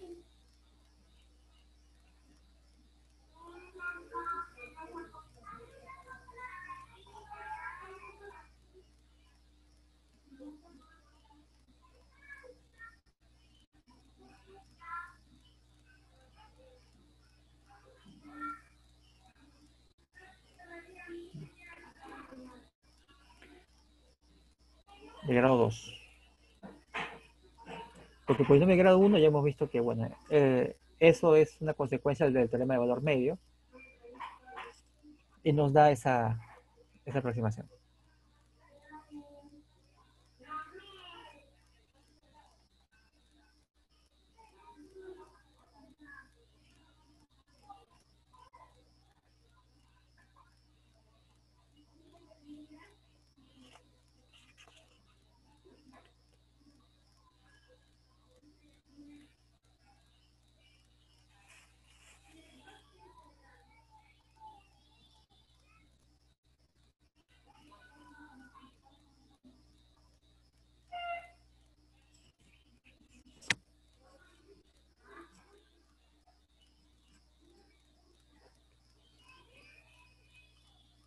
Bien, ahora este polinomio de grado 1, ¿qué características tiene? A ver, este polinomio de grado 1 es f de x0 más f' de x0 por h, ¿no?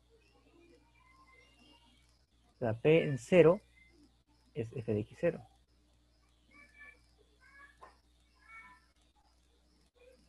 P', si yo derivo, se va esto, derivo, se me queda f', ¿no? P' en 0 es la derivada, ¿no? Entonces, este es para grado 1. Ahora, para grado 2 yo quiero algo similar. O sea, lo vamos a construir en base a esta idea. Si este ya es de grado 1, simplemente le añado un coeficiente más y lo convierto en grado 2. Claro, ese coeficiente no lo conozco. Le vamos a llamar C. No, C no. Le vamos a llamar A mayúscula. Y quiero que también tenga estas propiedades.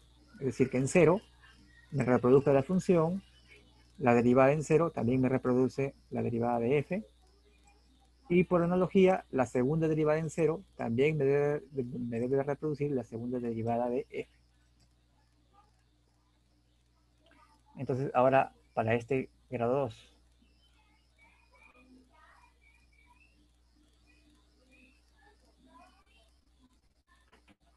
¿cómo serían las condiciones?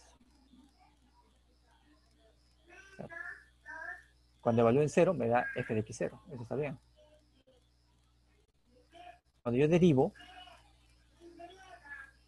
esto se va, derivada en 0. Bueno, esto me queda f', esto me queda 2AH, en 0 se va. Así que también cumple con eso.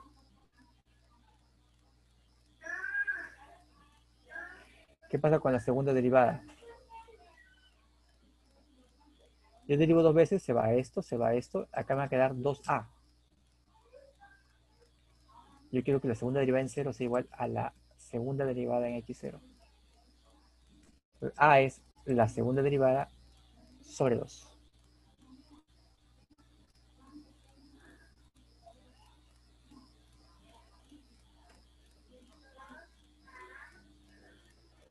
Entonces será f de x0 más f' de x0 por h más a. Pero a es la segunda derivada por h cuadrado sobre 2. Ok, entonces ya para el grado 2 ya lo tengo. Ahora quiero ver quién es este r. Acá ya no va a haber una potencia 1, sino habrá una potencia 2. Entonces, de manera análoga. Y a este ya le llamo P2 ya, para indicar que es grado 2. De manera análoga, f de x0 más h será igual al polinomio en h, polinomio de grado 2 en h, más un residuo. Ahora voy a poner r sub 2 también, para indicar que está asociado a este polinomio, en x0 y h.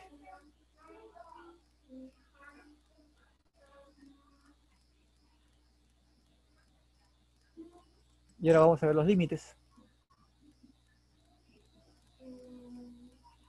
Tengo f de x0 más h menos este polinomio, pero este polinomio es f de x0 menos f' de x0 por h menos la segunda derivada de x0 por h cuadrado sobre 2. Esto es igual al residuo en x0 y h. Dividimos entre h y tomamos el límite cuando dividimos entre h, todo entre h. O sea, el límite cuando h tiende a 0 de R2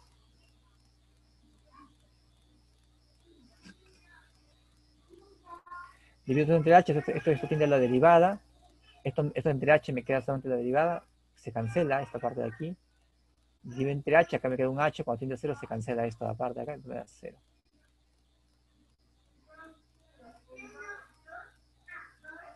Ahora, yo veo aquí que R depende de h.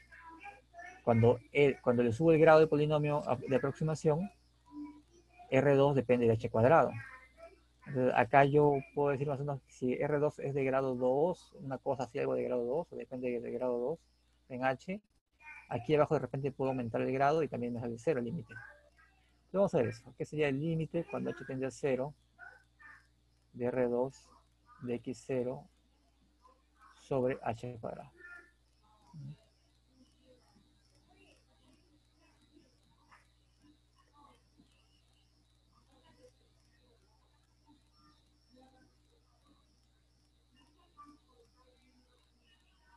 Acá será el límite cuando h tiende a 0.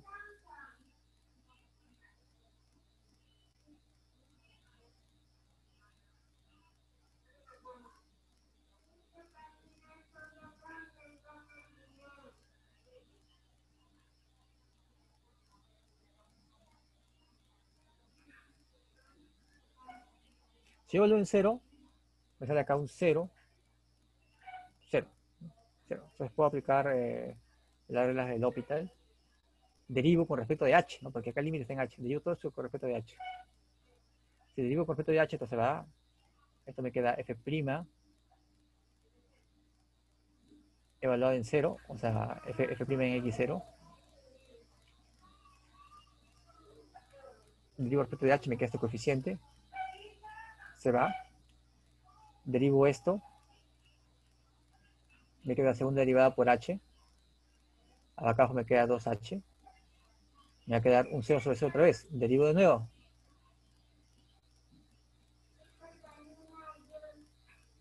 Si derivo nuevamente,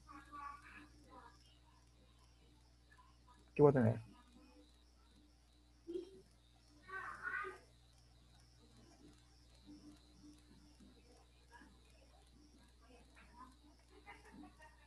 Si derivo nuevamente, voy a tener segunda derivada, porque acá tuve f' de x0 más h, segunda derivada en x0 más, o sea, lo voy a escribir acá. Ok, yo derivo una vez, derivo abajo, evalúo cuando h tiende a 0, me sale 0 sobre 0, otra vez derivo.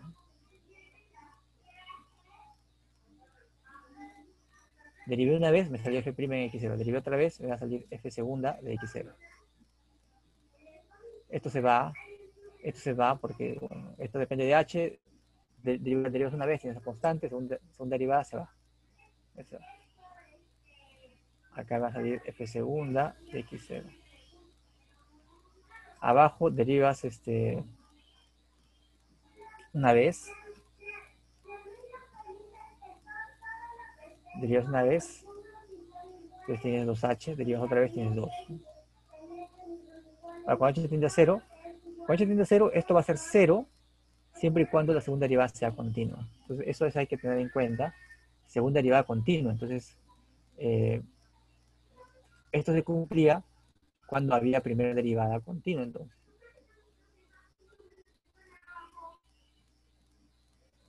acá cuando digo de manera análoga,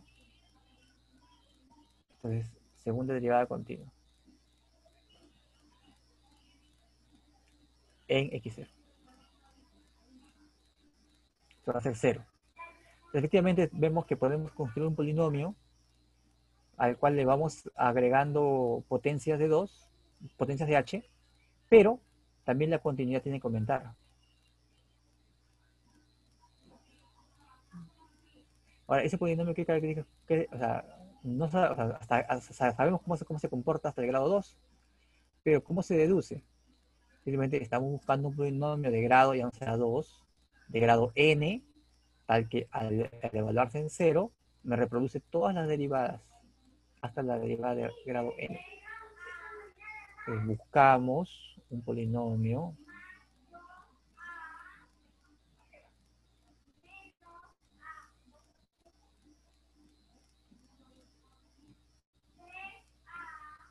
en h, ¿no? Un polinomio en h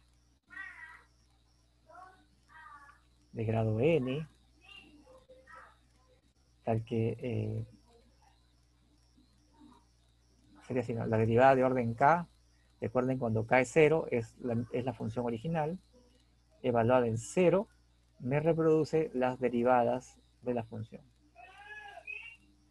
Ese es uno, ¿no? Esa es una condición, ¿no? Con esa condición yo ya puedo derivar la forma de polinomio.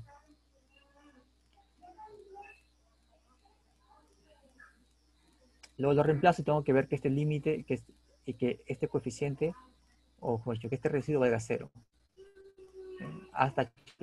Y además,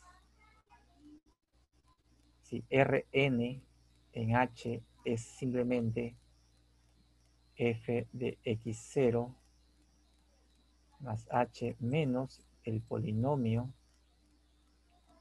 en h, entonces el límite cuando h tiende a 0 de r sub n en h entre h a la n debe ser 0. O sea, yo quiero que se cumpla esta condición. Este es para todo k.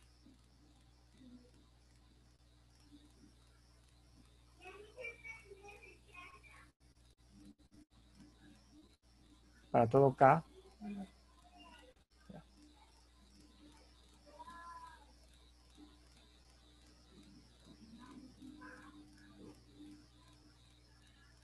Y esto debe ser 0. Quiero que se cumpla esto. Pero para que se cumpla esto, yo veo que necesito que exigir que la derivada, que la función sea diferencial en x, dos veces diferencial en x0.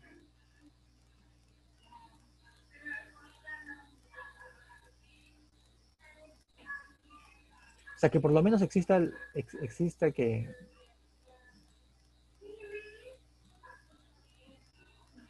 exista la tercera derivada en x0 también podría funcionar, ¿no?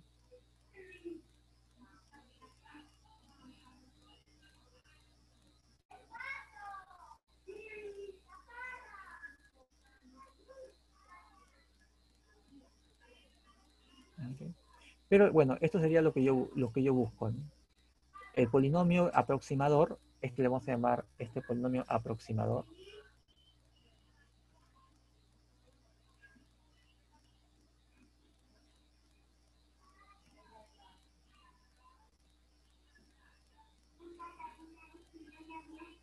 Ese polinomio aproximador tendría que cumplir esto, ¿no? Me reproduce cómo se comporta la función en el punto eh,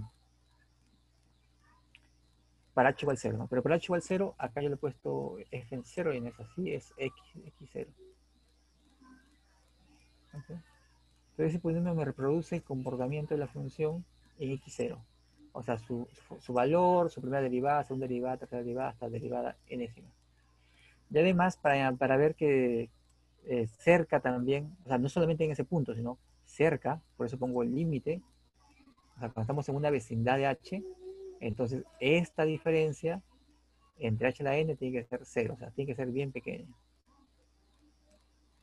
Okay, entonces, con estas dos condiciones ya vamos a ver que efectivamente este polinomio siempre existe y cumple esto de aquí, ¿no? Eso va a ser conocido ya como el polinomio de Taylor. Bien, eso lo vamos a ver en la próxima clase, donde vamos a ver ya el, el uso de las funciones de aproximación para el cálculo y aproximación de funciones. Muy bien, muchas gracias por la asistencia.